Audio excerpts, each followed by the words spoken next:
দেয়ালের আসসালামু যে লেখাগুলো আলাইকুম যখনই দেখি অবাক প্রিয় লাগে, দেশবাসী। এত কথা কিভাবে এদের আপনারা মনে আসলো। এদের ডক্টর পেছনে তো ইউনূস কোনো স্যারের কবি নাই, কথাগুলো কোনো মন সাহিত্যিক দিয়ে নাই, শুনুন। কোনো পণ্ডিত নাই যে কথাগুলো জোগাড় কত করে করে সুন্দর দেবে। সুন্দর কিন্তু কথা সারা বলতেছে। শহর ছড়িয়ে আছে, অন্যান্য শহরেও আছে। প্রতিটি কথা অত্যন্ত মূল্যবান, ছোট্ট কথা, ছোট্ট ছবি, অত্যন্ত মূল্যবান। শুধু বাংলাদেশের মানুষ উতলা হয়ে গেছে নতুন বাংলাদেশ করার জন্য, তাই না?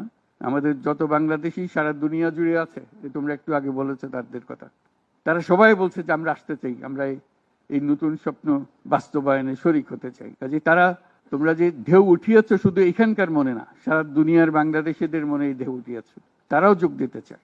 যারা বাংলাদেশি নয়, অন্যান্য দেশের তরুণরা, তারা বলছে আমরাও দেখতে চাই, কারণ আমাদের দেশেও এরকম দরকার। কাজে এটা কোনো সীমাবদ্ধ নয় যে বাংলাদেশের মনের মধ্যে তোমরা প্রচন্ড ঢেউ জাগিয়ে দিয়েছ, প্রচন্ড স্বপ্ন জাগিয়ে দিয়েছ। তোমরা সারা পৃথিবীর তরুণকে জাগিয়ে দিয়েছ যে এই তরুণদের হাতেই সৃষ্টি সৃষ্টি হবে নতুন পৃথিবী। কাজেই তোমরা যেটা করলা সেটারই একটা সূত্রপাত, তরুণদেরকে দিয়েই নতুন পৃথিবীর সূত্রপাত। এটা শুধু নতুন বাংলাদেশের সূত্রপাত না, এটাই নতুন বাংলাদেশের মাধ্যমে নতুন পৃথিবীর সূত্রপাত করছো তোমরা।